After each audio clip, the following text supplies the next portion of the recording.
and welcome him to this seminar. And I'd like to just give a brief introduction of Dr. Ajit Kumar. Many of you might not be aware that till 23rd of April, he was working as associate professor gynecology and obstetrics at Gadwasu, Ludhiana. And now he has joined over here as a professor, chief scientist, gynecology and obstetrics. Of course, physically, he'll be with us very shortly as soon as the things normalizes, but he has taken some of the responsibilities from there only. And he has an experience of more than 17 years. He has handled about more than 10 projects. And I guess he has his major area of specialization is on male reproduction. And he has offered to speak today on how to optimize this reproduction in farm animals to augment the productivity, because the animals at dairy farm we are rearing this, they are basically for improved production, and since we have to give all this to our farmers, stakeholders, so certainly our dairy should be one of the best. Without taking much of the time, Dean sir would like to give some opening remarks before I invite him. I just so thank you very much, sir. And again, I'd like to welcome our Director Research for initiation of such a nice program, because we think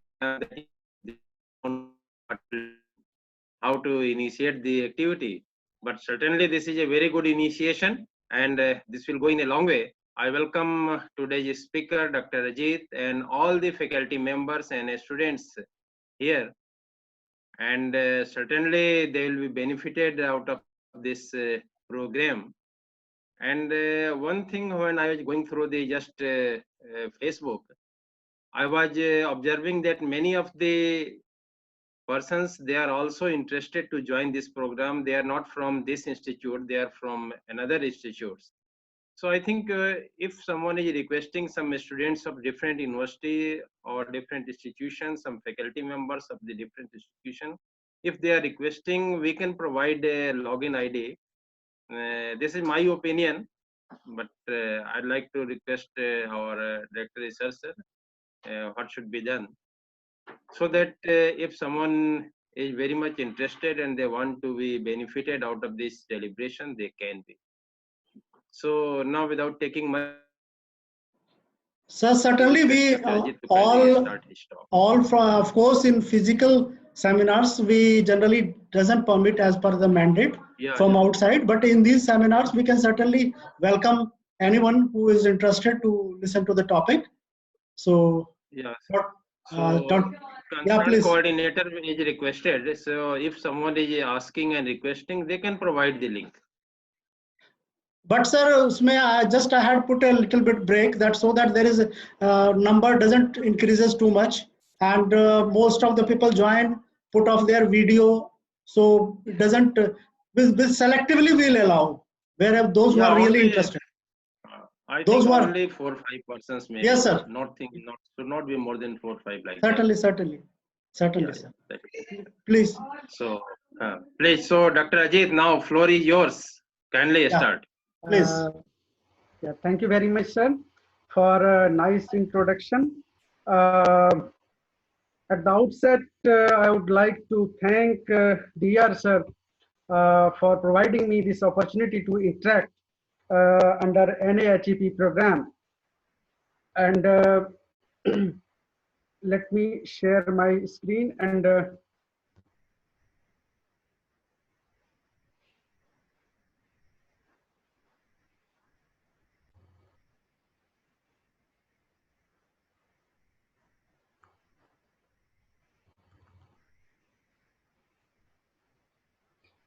so I think everybody could see my screen. Is it shared? Yes. Yes, sir. Yes, sir. Yes, sir. Okay. So, so my today's talk is strategies to optimize reproduction in dairy animals by implementing improved practices.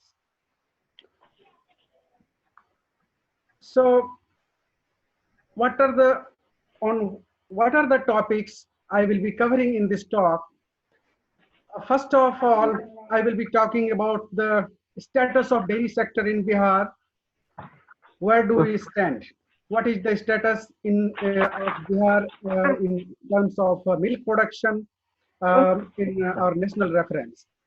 Then factors affecting reproduction, then breeding management techniques with special reference to uterine health, endocrine aberrations, then semen quality and obstetrical complications.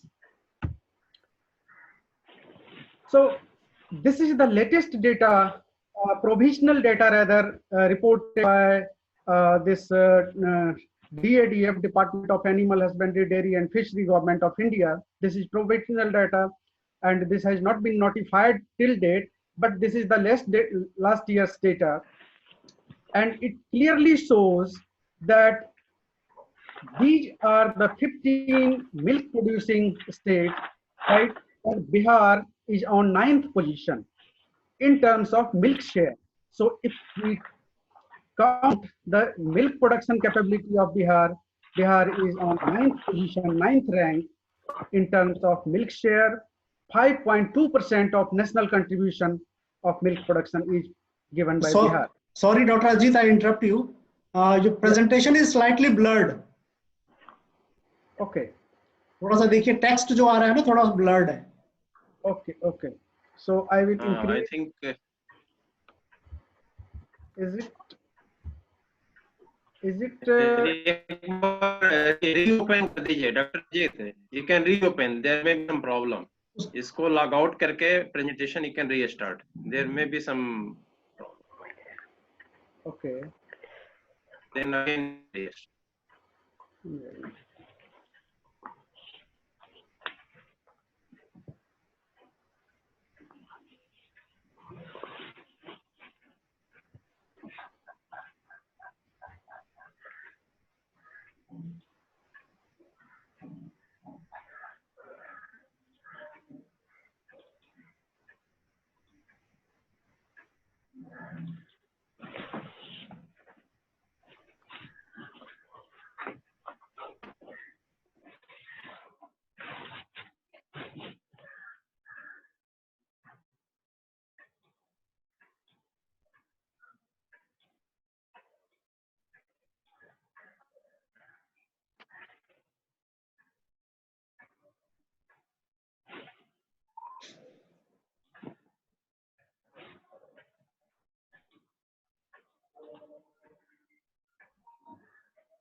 I think अच्छा हो गया शुरू. Yeah. Now I think now this is visible. Now this is okay.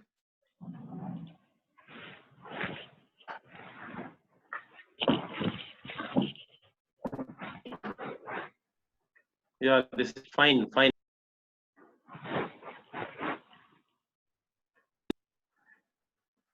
Yeah, it's okay. Fine. Please go ahead.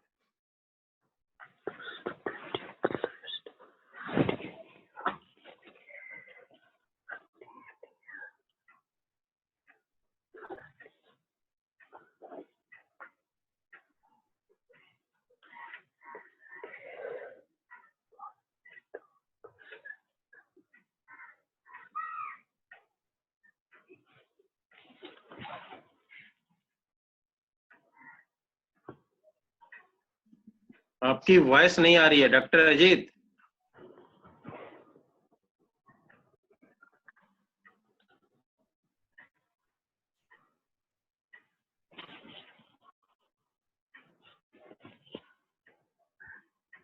Doctor Ajit आपका mute तो नहीं है audio? Mute है sir. हाँ म्यूट है सर. अजीत सर आपका म्यूट है, माइक म्यूट है sir.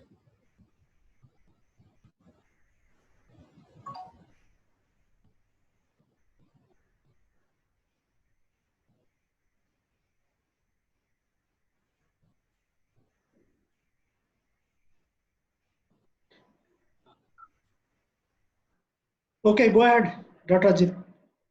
Yeah, is it okay? Yeah, yeah. But there is something hiding the presentation. Yeah, it's okay now. Go ahead. So, am I audible, sir? Yeah, yeah. Please. Please, Okay. please go. Okay. Oh, so I was talking that if you compare the top 3 states in terms of milk production, UP, Rajasthan and MP as compared to Bihar, the crossbred animal population is at par. Sorry, this one. Yeah, crossbred animal population is at par. But the buffalo population is less in Bihar, and in UP almost 33 million buffaloes are there. So this is the situation of animal, and this slide shows the milk production ability or lactation average.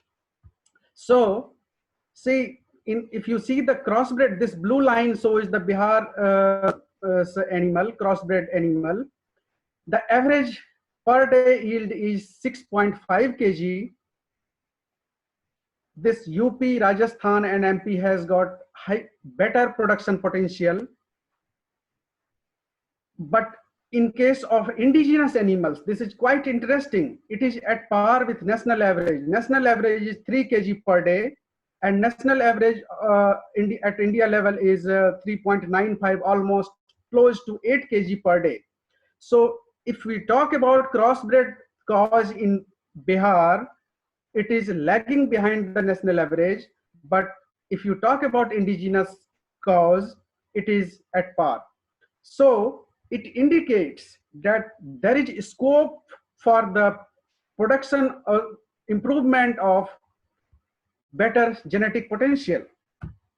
So in nutshell, where do we stand? In population wise, cattle at par, buffalo less population, production potential of crossbred animals are less, 6.5 kg per day per animal, and indigenous cows gives at par, means national average. So production potential depends upon genetics and managemental conditions. So there is scope for genetic improvement in terms of using better seed quality for consumption. So this is the present scenario of Bihar at national level. So we can suggest, as subject matter specialist, we can suggest the government frozen semen procuring agency, state animal husbandry department, that we can procure better semen quality in terms of production potential, pedigreed bull, semen from pedigreed bull. Now, what are the factors which affect reproduction? So it's a classical theorem that pregnancy rate is equal to submission rate multiplied by conception rate. And this submission rate is defined as number of animals in the herd which is exposed for breeding. So it depends on age at puberty, which again matter of genotype, genetics and nutrition. Then nutrition, availability of macro and micronutrients. Then disease control, TB, JD, brucellosis and IBR.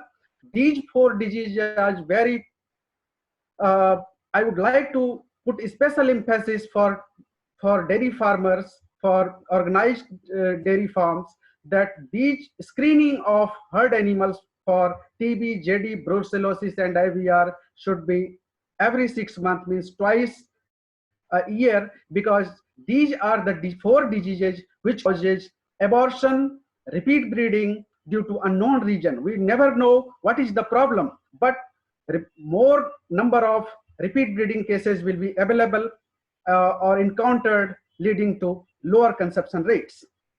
Then herd health management, FMD, deworming, vaccination, HSPQ. So these are the important things. And then last one is breeding management, which is the job of gynecologist or reproduction specialist. So if you see this submission rate, means number of animals or proportion of animals which are exposed for or ready for insemination, is a multifactorial parameter. All these factors effect. So these are the factors. I am not expert, so I will be talking only about breeding management, that is control, uterine health, endocrine aberrations, semen quality, and obstetrical complications. I will be talking these 4 components.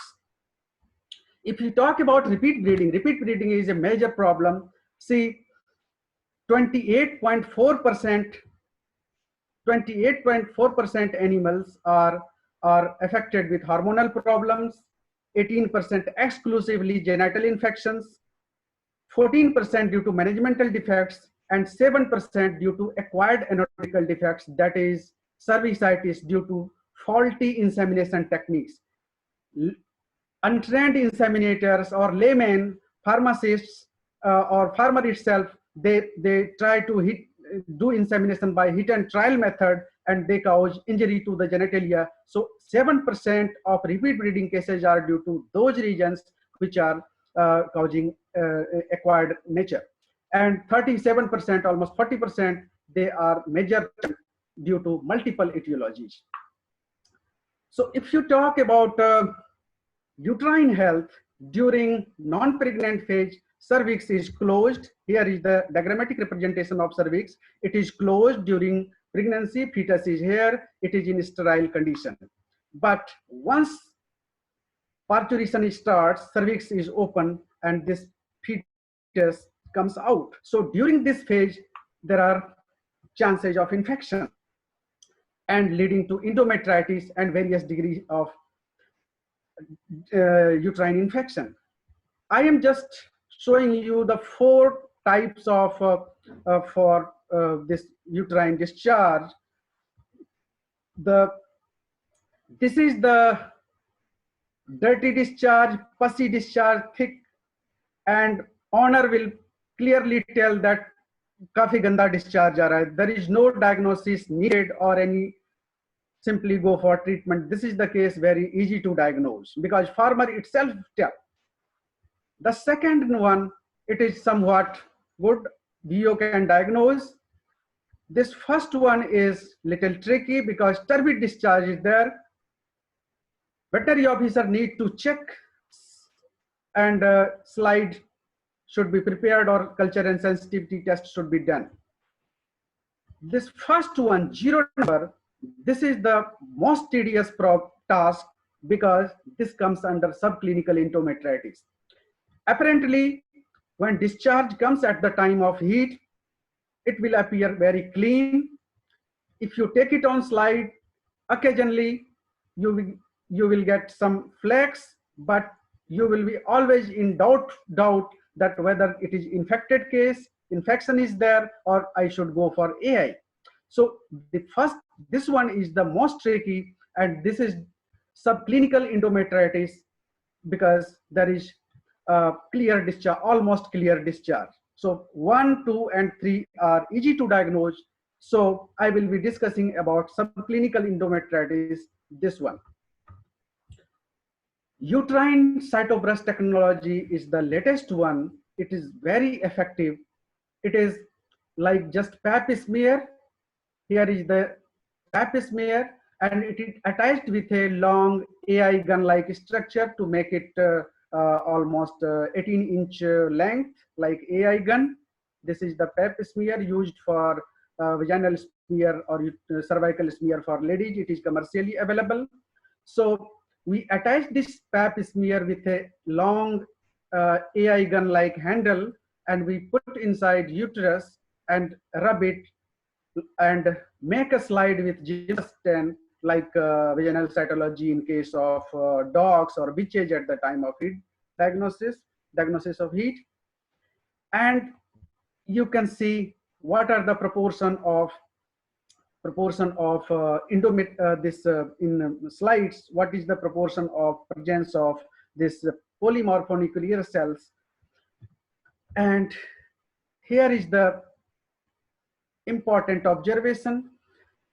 After maturation, if animal is having more than 4% of PMN cells in this cytobreast slide, then animal is affected or suffering from endometritis or subclinical endometritis. So this cytobrush technique is very useful in diagnosing diagnosing this subclinical endometritis. What are the approaches?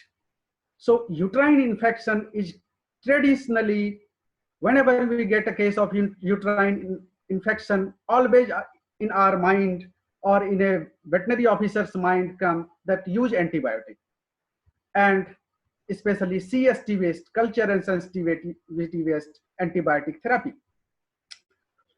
It has got a resistance problem, time of diagnosis, because culture and sensitivity takes time. Then depending upon the use of antibiotic, milk withdrawal is necessary. Of course, it is not being followed at field level, but milk withdrawal is recommended. And antibiotic cost is very high, because if you are using 4-day, 5-day regime, this farmer has to bear lots of cost for antibiotic. So what are the alternatives? The first alternative is hormone, that is synthetic estrogen. We have observed that in case of subclinical endometritis, 10 to 50 milligram of diethylstilbestrol, that is synthetic estrogen, 3 times on alternate days, it gives sufficient stimulation to uterine defense mechanism without any, and there is self-healing due to this estrogen. Self-healing is there, and in next cycle is animal is ready for insemination. But disadvantages are there. This hormone is detected in milk, may be unfit for human consumption, and if by mistake high dose is applied, cystic ovary may be there. But this is one of the options which should bear in our mind, keeping in view the paying capacity of owner. Am I audible, sir? Is that? Yeah, go fine. Dr. Ajit, continue. Okay, thank you. So for I am telling about what are the alternatives to antibiotic therapy, traditional therapy. So first is synthetic estrogen. The second is cloprostenol.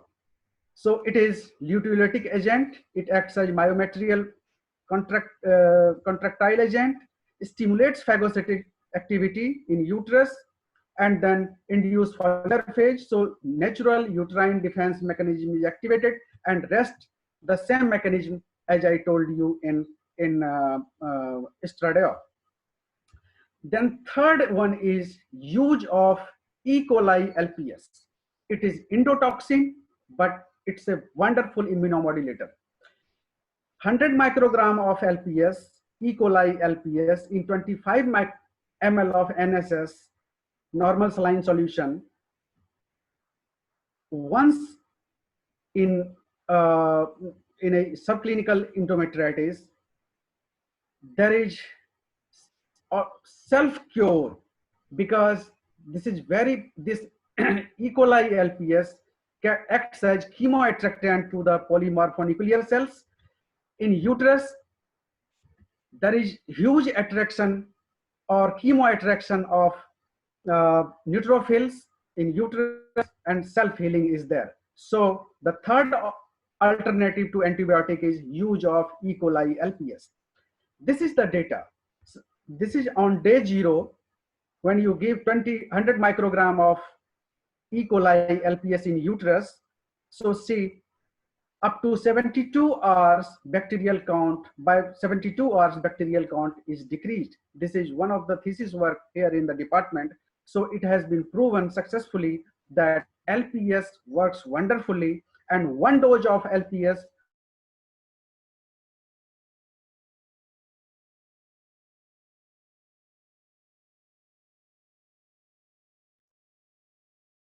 Audio not coming. Audio. Okay, sir. Yes, fine. Please. Okay. Okay. Sometimes, sir, a network problem might be there. So please. Yeah. And so next, fourth option is levamisole. Levamisole is traditionally used as antiprotozoal, but it is fantastic immunomodulator. 2.5 milligram per kg subcut for 3 days helps in self-cleaning of uterus, and by the mechanism is it inhibits TNF alpha, tumor necrosis factor alpha, and interleukin 6. These are the pro-inflammatory proteins, pro-inflammatory agents. So this levamisole inhibits TNF alpha and interleukin 6 release, and it activates natural killer cells. So levamisole can be used for the treatment of subclinical endometritis as an alternative to antibiotic. Then fifth is use of proteolytic enzymes. This has gained quite an attention last 2-3 years, and extensive research has been going on. What we did, trypsin, chymotrypsin, and papain, we procured from Sigma 8 milligram, and 4 milligram of papain is dissolved in 20 ml of normal saline or distilled water, and single infusion in uterus in case of subclinical endometritis. So, and it works wonderful. Again, trypsin, these are proteolytic enzymes.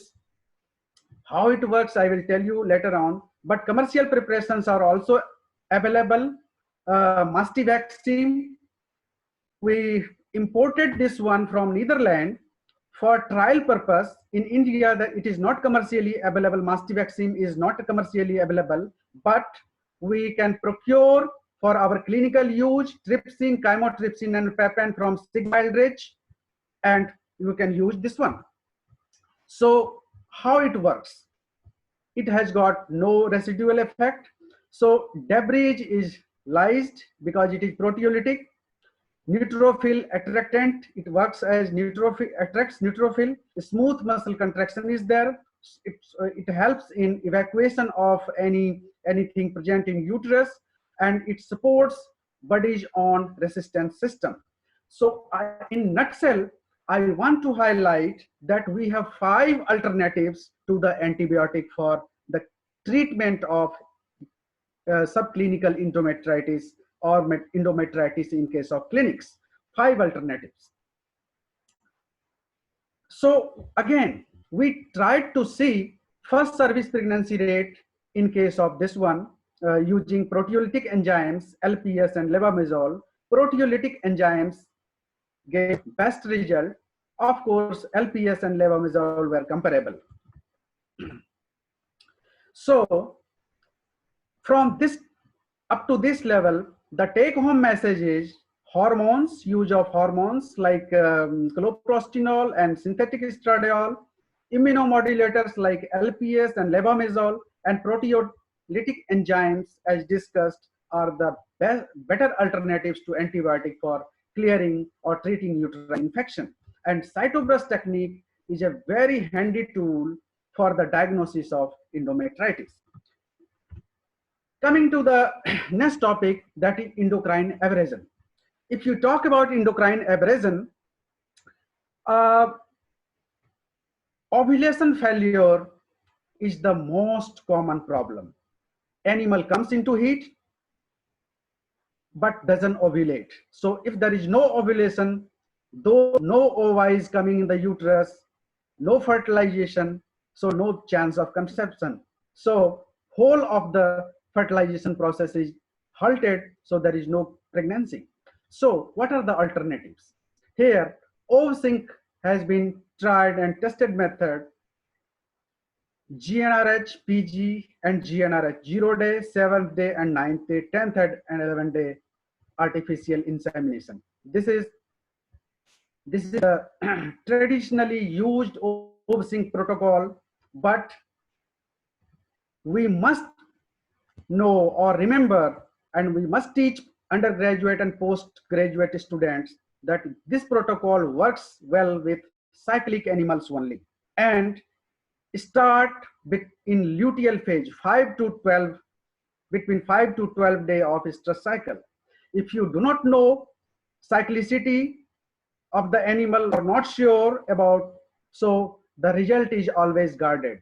So while using OVSync protocol, one must remember that you must know the history of cyclicity and always start the protocol in luteal phase between 5 to 12 days. Only then 70–80% success may come. Then second alternative is, suppose in clinics owner is not sure whether animal is cycling or not, right? So, and you are not sure that what is happening inside, then use double sync.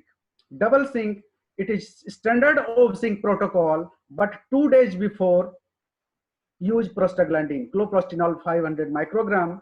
So this is double sync.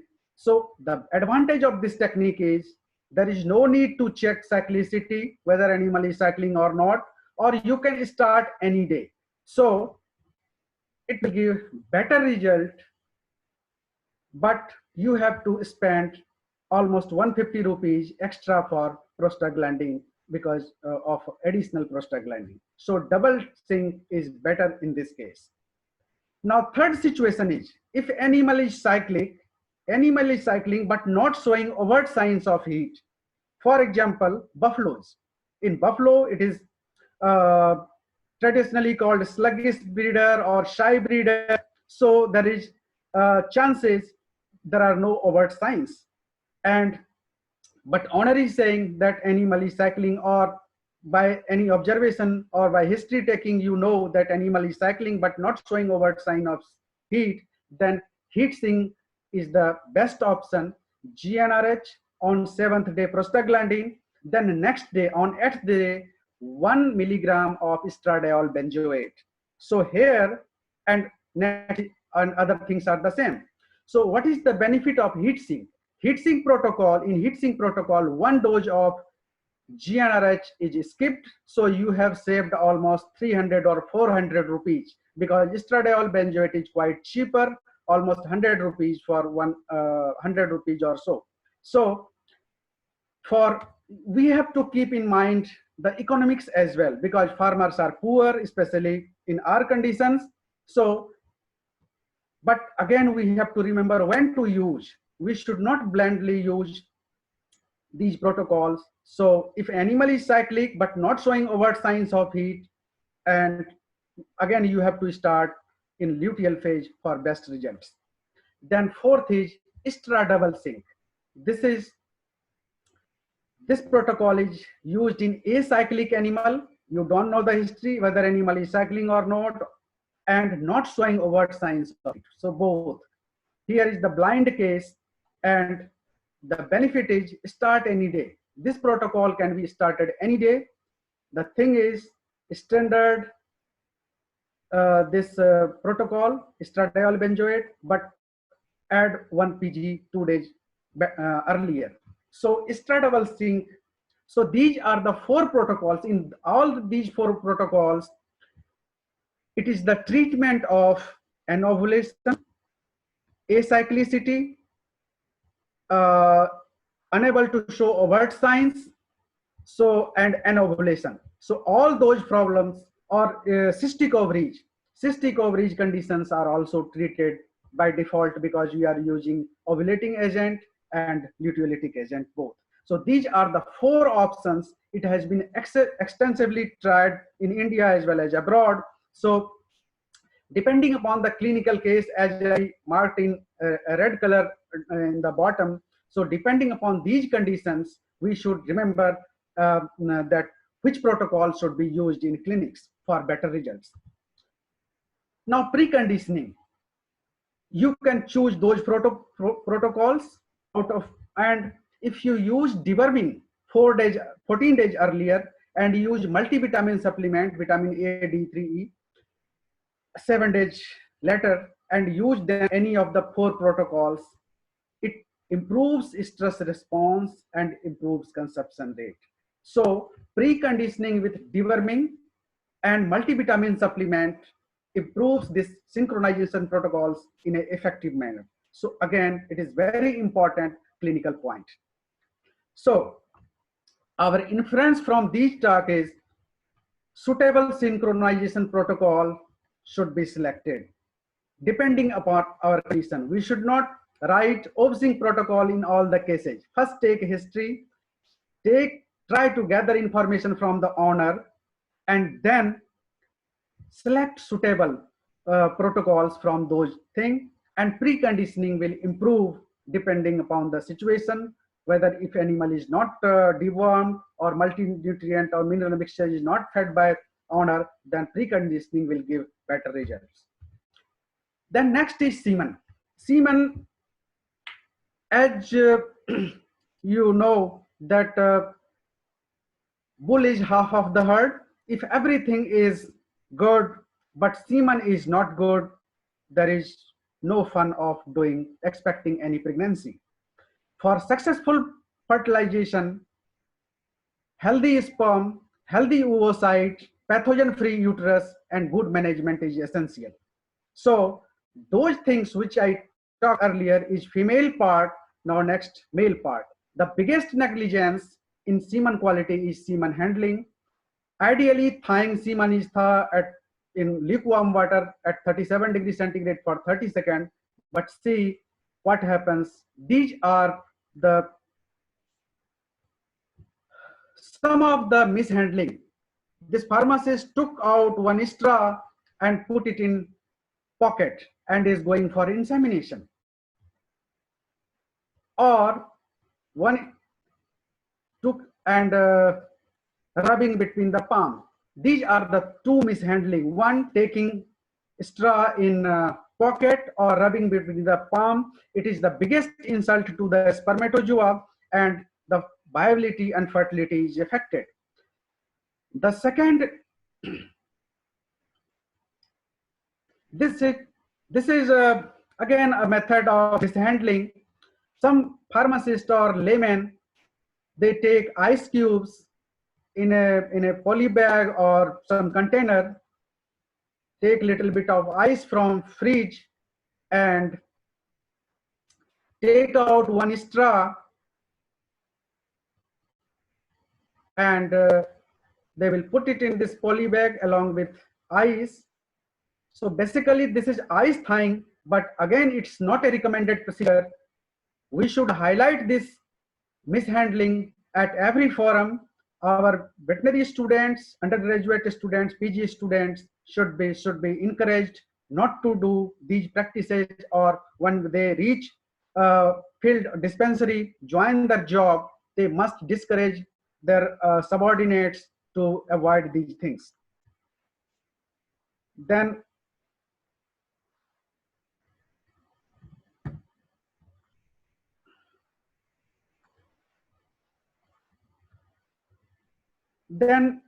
it's a quite common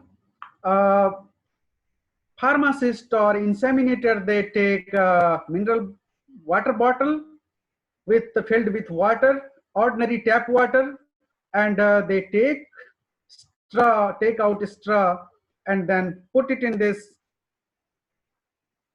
and they will go 20 kilometer, 30 kilometer for doing insemination, and by that time the viability of a spermatozoa is gone. And this one is air thawing, simply waving hands in air. So these are the 4 or 5 types of mishandling of semen at the time of thawing. So proper handling of frozen semen is very important, and we should highlight these things at every forum, that one should be discouraged these things for better result. Now coming to obstetrical complications. Whenever animal approaches parturition, it is recommended that proper hygiene should be maintained. So this animal is giving birth to the calf. See, the owner is start pulling out the extremities of the calf in this farm or this dirty environment. So we should say, or we should highlight this point, that parturition should be conducted like an operation, and all the hygienic measures should be done or taken to avoid infection. So if you keep doing in dirty environment, lots of dust, debris, dung will enter into the uterus, leading to endometritis or pyometra later on. So this should be discouraged. So even if in clinics, this is the clinical photographs while doing phytotomy operations or dystocia handling, the perineum should be cleaned before handling. Everything should be cleaned. Our snares, chain should be cleaned or disinfected, and we should keep like this in this after dystocia handling to avoid endometritis, pyometra in subsequent times. Again, one of the important mishandling I would like to highlight is the prolapse. See, in villages, what happens whenever there is prolapse, vaginal prolapse or second degree prolapse, people use this generator oil, burnt oil or diesel on that. And see, this is the case of in my hometown in Banka district. Somebody used this burnt generator oil and diesel oil, and this is the laceration, and this is the burnt thing. So we should, of course, the farmers or the vets or pharmacists should be encouraged to not to mishandle such cases, use scientific methods for better postpartum recovery. Then next is use of lubricants. At the time of dystocia examination, vets also have been using mustard oil, soap, and detergent. This mustard oil is irritant to the mucosa, and later on it causes endometritis and pyometra as well if large quantity of mustard oil is infused at the time of dystocia. Similarly, soap and some detergent powder. So carboxymethyl cellulose should be encouraged to used by vets in clinics. Linseed tea has been recommended, and liquid paraffin. So we should avoid using these things because it will affect our postpartum conception rates. So I want to conclude my talk that there is, in terms of production potential, we should procure, keeping in view our production potential in Bihar, semen from superior bulls should be procured because we are less than the national average. Cytobrush technique is very helpful in diagnosing endometritis. Immunostimulants and enzymes is a new horizon or newer approaches for treatment of endometritis, especially subclinical endometritis. Endocrine aberrations in repeat breeding animals could be treated by using suitable synchronization protocols and pre-medications. Proper frozen semen handling is essential for better conception rates. Hygiene at the time of parturition and use of carboxymethyl cellulose as a lubricant will give less complication in postpartum phase, and mishandling at parturition should be avoided. So thank you very much, sir. Thank you for patient hearing. Okay, thank you, Dr. Ajit, for very crisp and informative talk. And I think a lot of questions are already there. So Dr. Alok will handle the questions in order of preference. You can just request those who have sent the questions on chat. Dr. Alok, please. Yes, sir. Sir, so I'll read out the question, sir. If you say. You can request the persons, those who have already asked the questions, they can put the question. Sir, it is there in the chat box. Even Ajit sir can directly see and yeah. Okay. So first question is LPS means lipopolysaccharide. Yes, it is E. coli LPS. LPS lipopolysaccharide from E. coli. Then second question is why LPS therapy is not much popular. It is not very much popular because it is not commercially available, but we can use for our research, for our clinics, and we can encourage some private firm to market it or popularize it. And yes, at field level, it is feasible. 100 microgram of LPS dissolved in 20 ml of distilled water or normal saline intrauterine. It is very easy to give because everybody is doing intrauterine medication. E. coli LPS is not very much costly. Dr. Seetal asked, it is not very much costly. It is hardly one dose costs 60 rupees. So we have been extensively using here in Ludhiana, but I would say we can start there using as well. It is available with Sigma and it works wonderful. There is no resistance problem. It's a very, very good alternative to antibiotic therapy.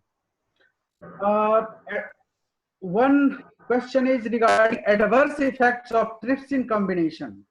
There is no adverse effect at all because chymotrypsin is released in our stomach, this duodenum as well, and this is proteolytic enzyme, and this chymotrypsin and papain works in alkaline pH, and it is obvious that during infection, uterine infection, uterus gets alkaline. The pH of uterus gets alkaline. If the uterus is healthy, pH is slightly acidic to neutral, 6.8, 6.9 to 7, slightly acidic in healthy uterus, slightly acidic to neutral. But once there is bacterial infection, the uterine pH goes towards alkaline side, almost 7.2, 7.3, which is suitable for action of these trypsin and chymotrypsin. So there is no adverse effects.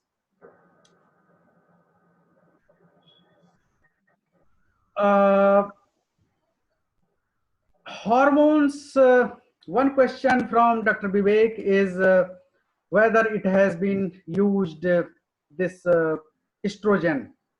Yes, it has been used and published by Gadvasu that 3 injections of estradiol, 10 to 15 milligram diethylstilbestrol.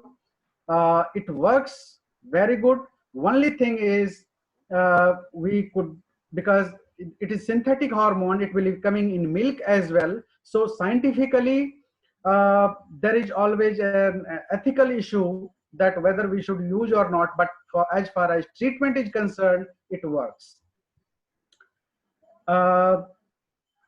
Then next question is, silent heat is a managemental problem. Yes, silent heat is a managemental problem, and it can be accurately diagnosed by the use of latest techniques like ultrasonography. But as I told you, when you work in clinics, because your student, PG, UG students, after finishing degree, they will be going to the field and work as veterinary officer. So in except few polyclinics, ultrasound machine is not available. And one more thing is everybody is not proficient with ultrasound machine and its interpretation. So a veterinary officer many a times they are dependent on the history given by the farmer. Many a times the male member is not available all the time. So ladies bring animals to the hospital. So they many a times they feel shy regarding talking about the heat symptoms. So you will not, I mean to say, there are circumstances in which you will not get exact history whether animal is showing heat symptoms or not. So in those situations, if you are not sure, appropriate those four protocols you can choose. Ovsync One question is, what are the differences in OVSync protocol between cause and buffaloes? Absolutely not. There is, because it is recommended, almost established procedure, that after last GnRH injection, 14 to 16 hours later, artificial insemination should be done. So it is followed by and large. It is the same for cattle and buffalo, and success rate is also similar. Suitable pre-synchronization and pre-conditioning. Dr. Vivek has asked that economically viable or not. Yes, it is economically viable because it will significantly decrease the manpower. You know, labor problem is everywhere. If you keep 100 animal, you need to keep one labor for every 15 to 18 or 20 animals. So if in a bigger herd, suppose you are having 100 animals, then 5 animals are coming daily. Daily you are doing artificial insemination, bringing to the insemination chamber or the travis. So it's a time taking work. So the thing is, synchronization drastically reduces the manpower and labor cost. So it is suitable supportive therapy of mishandled dystocia cases. Is there any set protocol? Dystocia handling, because it's a separate full topic, so I did not cover much. But if there is mishandled case, you have little options left. Only you can do is cesarean section, just do cesarean and relieve the dystocia if it is badly handled. But if it is not much mishandled, then you can do phytotomy. The major limitation with the cesarean section is sometimes there is infection to the incision site, and many a times complication is there and animal dies. So depending upon the situation, you have to take decision. In villages, common practice to use thermos and putting liquid nitrogen, it can decrease consumption. Any research? See,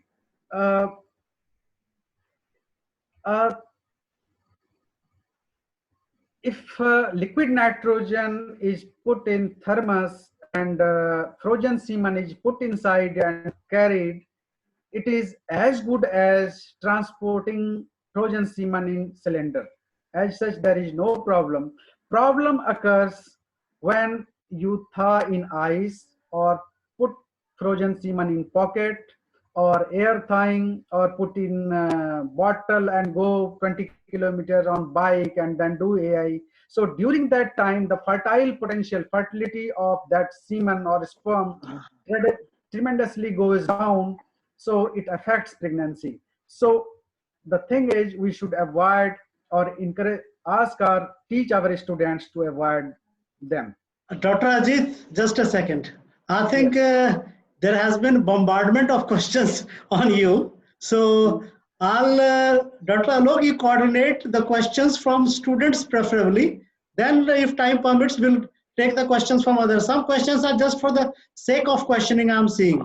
Okay, okay. Isn't it? Yeah. So just request the students if they have any genuine point, and then we can take 1 or 2 more questions.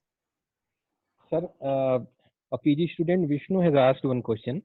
Yeah. Like intramuscular injection of autologous serum is helpful or not for the treatment of endometritis, if any information is there.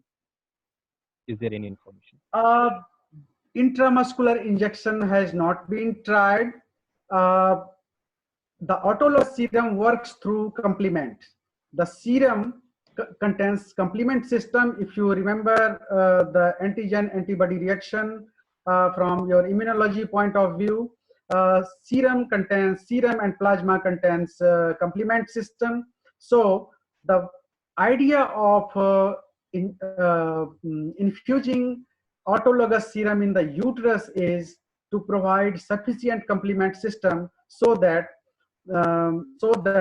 antigen antibody reaction should be there and more polymorphonuclear phagocytosis should be there in uterus, and it will help in cleaning of uterus. So again, from this student only, sir, another question is there. I'm reading quote unquote. If in a case of dystocia, many times a night subject come or we are called at that, what lubricant should be used if there is no paraffin? So that is his question, sir.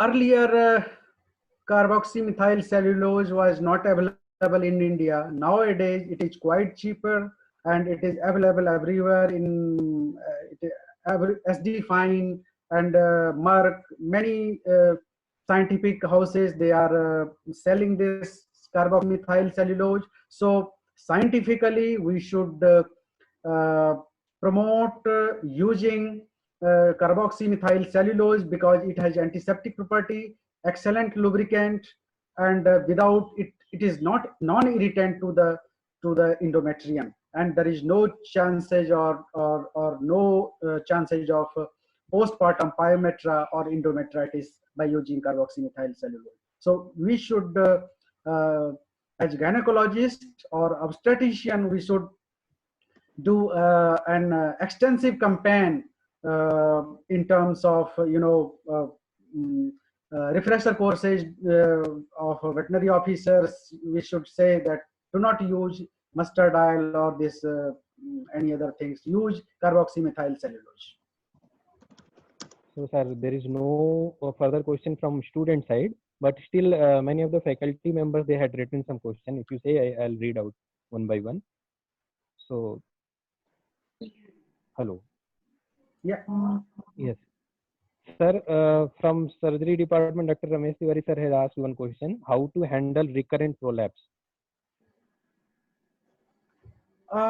Recurrent prolapse, we have to go by etiology. Recurrent prolapse, with my experience, I can tell you, recurrent prolapse invariably is due to cystitis. In 60-70% cases, I found cystitis. History of frequent urination, levered micturition. So we have to go by etiology. Do not try to treat prolapse, rather treat cystitis first. Then if there is relaxation of broad ligaments or supporting ligaments, then you have you can suture. I tried to suture broad ligament with prepubic tendon parectally, but it is in 1 or 2 cases in Goshala, but it is not working as well. So you have to see first why it is recurrent prolapse is there. In my opinion, cystitis is one of the major reasons, and probably follicular cyst may be there. If check for follicular cyst, if follicular cyst is there, one of the reason maybe, and then cystitis. So both regions, cystitis, are the risk factors, and the third is over relaxation of sacroiliac ligaments may be there. One thing is sometimes there is endoparasites. Endoparasite in the animal go for deworming. Sometimes there is a rectal irritation due to parasites, and due to persistent rectal irritation, the prolapse is there. So these 3 things, I think, if you do, then you can do successfully. Sir, another one question is from Department of BCC. Dr. Anil Kumar sir had put a question. So why repeat breeding is such a problem in Bihar? In this particular state. It should is. Should I take this question, Dr. Ajit? Then you can comment on that.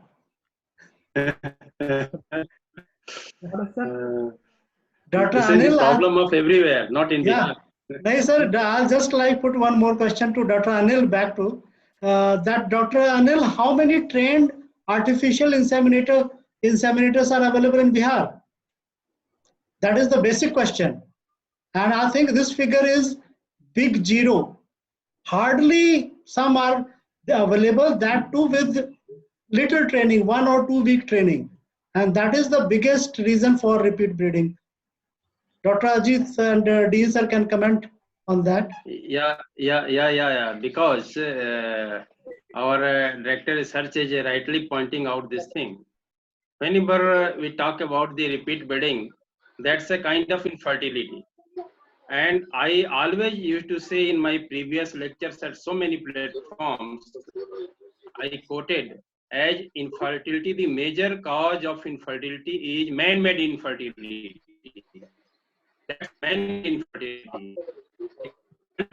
Inseminators are always maximally responsible for making the animal infertile. And that's came true here in this very question as repeat breeding also. Certainly nutrition and so many factors are there. But because in relation to this one also, I'd like to quote one thing. A popular, am I audible? Yes, sir. Yes, sir. Yes, sir. Yes. Yeah, so in Haryana, in the state of Haryana, one quote is very much popular in Hindi. They used to say, भैंस के गाल पे ही दूध होता है. भैंस के गाल पे ही दूध होता है. It means कि भैंस को जितना आप खाना बढ़िया खिलाएंगे उतना ज्यादा दूध देगी. जितना, and that similar is true for the cattle also. So nutrition is certainly one of the best thing. And once you overcome the problem of nutrition, certainly this management and this man-made infertility is the important. And the real factor, apart from the nutrition and this man-made infertility, are very meager in the figures. So this is the thing behind it. Yeah, Dr. Ajit, please take next question. Sir, one question from student again. So he's asking, sir, in villages or remote area, thawing of semen at optimum temperature is not possible. So is there any suggestion for it? Earlier it was not possible, but nowadays thawing kit is available at quite cheaper rate, like 4,000, 5,000. It is like thermos, having heating coil and with thermostat. Autocut is there. So almost even remote villages you will get electricity. So just hook it with a plug and it will be ready. Water will be ready at 37 degrees. Earlier it was very difficult to get lukewarm water at 37 degrees centigrade, but nowadays it is quite easy. And that is known as thawing kit. It is a small bottle-like structure. Very small electricity coil is there. Thermostat is there. Autocut. So just hook it. It has got facility with you can attach it with your bike or scooter as well.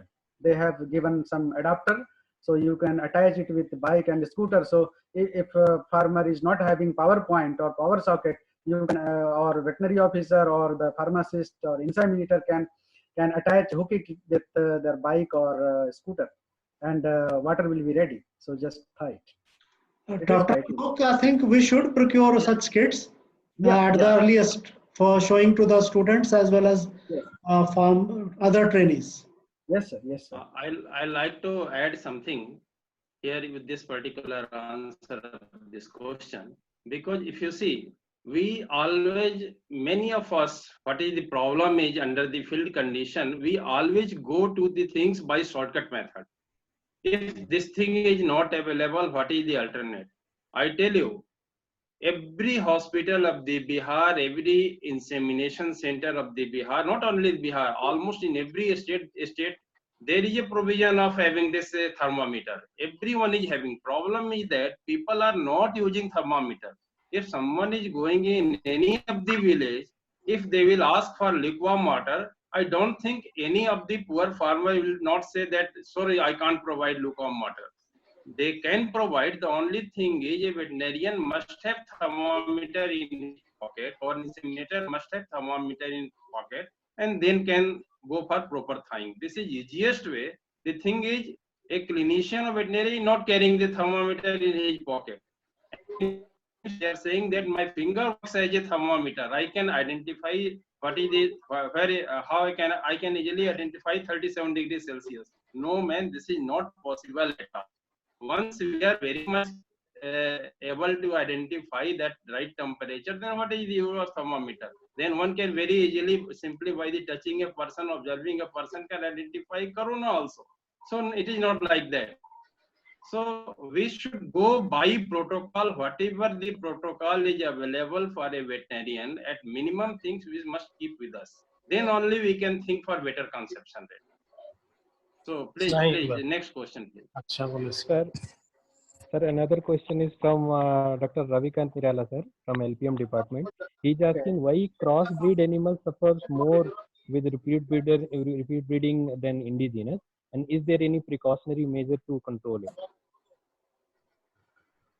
Crossbred animals suffer more because there is if you increase the blood level or the genetic potential, if you increase production and reproduction goes in a reverse manner. If you increase the production potential, the production will go down. So high yielders, for example, if the animal is giving 40 liters of milk per day, only hardly after 2-3 lactations, it will be over. The fertile life is over. So in nutshell, the thing is production and reproduction has got inverse relation. If you increase, go for due to crossbreeding since last in 1960s, crossbreeding started in India, 1960 or 62, and since then, nowadays crossbred bloodline has been almost more than 75% exotic bloodline, only 25% or 23% indigenous. And again, we are going towards indigenous. Probably will settle back and there will be less problem of repeat breeding in case of indigenous. Sir, another question is from Dr. Amren Kishore, sir. He is asking, it has been heard that there is more chance of prolapse in Sahiwal. Is it true? And what should be the managemental part to overcome this? Say it again, please. What? He said it has been heard that there is more chance of prolapse in Sahiwal. Is it true? And if it is true, then what managemental practices we should adopt? Oh no, absolutely not. Indigenous animals are very good animals. Sahiwal, Rathi, Tharparkar, these are very good animals. There is no question of more incidence of prolapse, or rather they are well suited, well adapted to our Indian climates. Less ectoparasite, endoparasite problems, heat tolerance, there is no problem of stress, less infertility, less repeat breeding, more longer lactation length, fertile life is more. If you talk about fertile life, then Sahiwal gives 10-12 calves in a lifetime, but you can't expect from HF or HF cross. Hardly after 4-5 calves, fertile life goes down. Very less chance of mastitis. In Sahiwal, Tharparkar, Rathi, you will rarely encounter mastitis, but in case of crossbreds, there will be more chances of mastitis. And if there is mastitis, the production life is almost over. More lameness problem. One of the, with the experience, I can tell you that this crossbred animals has got severe lameness problem. Foot rot is very common among crossbreds, but you will rarely find any problem of foot rot in case of Sahiwal or Rathi. So indigenous animals are well suited to our Indian conditions, less intact, more output, and less disease condition, less problem of or less expenditure on the medical or treatment side. Dr. Alok, I think if more questions are left, that you can convey through email to Dr. Ajit and pass on the answer to the concerned persons. And if other participants wants to ask any other question, they can send their questions to Dr. Alok and your answer will be conveyed. But before closing, I'd like to take few questions from some silent listeners in the participation. Manish Mukherjee is smiling. You have any question? Yes, sir. I have no any question. All things are very clear and very new things are know about double synchronization and stress double synchronization. Like these techniques are, I don't know about anything about these techniques. Okay, okay, that's good. Very, this seminar is very, very fruitful for me especially. Okay, that's good. Rupesh is there? Yes. Yes? You have any query? No, sir. Pinky?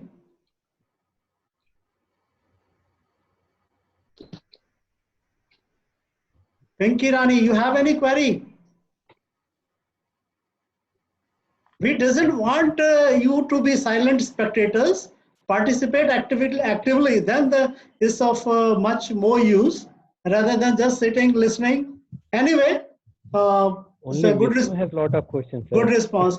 Dr. Alok, we can move ahead with proposing a vote of thanks. Okay. Dr. Thank you, Prashant, Dean sir, कुछ बोलना है आपने? No, sir.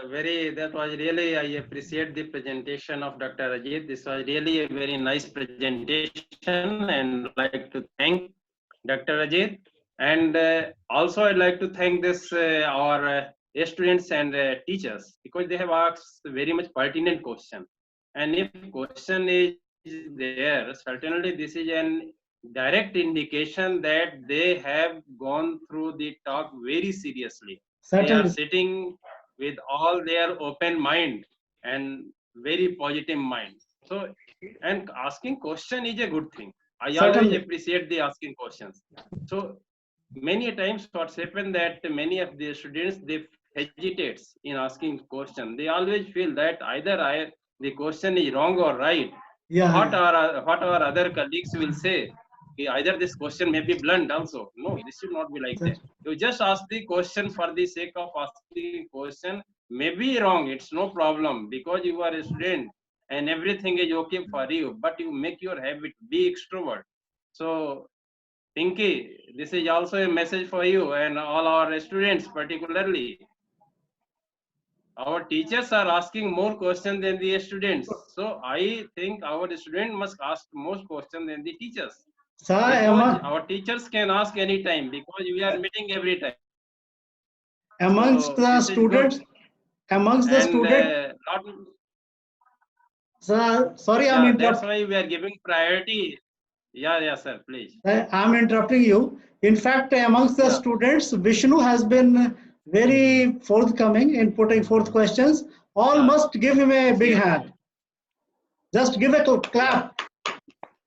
Big clap. Yeah. For the Vishnu. Yes, sir. Please continue. So, because if you see many things in new informations and this pertinent information were given by Dr. Ajit. He has covered so many good things like immunomodulators, use of LPS, and in the similar line, ester glycogen is also a good thing. Then proteolytic enzyme. So many good things he has covered. And many scope is here in Bihar also. And why a question came during the discussion that why these modulators are not available commercially. The thing is because so many things people are our scientific fraternity are working on those lines, but that is not being commercialized. Maybe a number of reasons. Commercial houses are not taking those, may not be propagated, may not be popularized in that way. But these things are really very good things, like LPS or ester glycogen or proteolytic enzymes. And there is a big scope because all these things are having less or almost no side effects. So really that was a very good presentation by Dr. Ajit, and I appreciate. And now I am handing over this mic to Dr. Alok for formal vote of thanks. Thank you very much. Thank you, sir. Thank you so much, sir.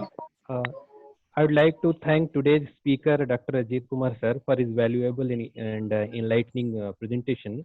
And the popularity of the topic and interest of the participant can be understood by the huge number of questions asked from him. And the way he explained everything was extraordinary.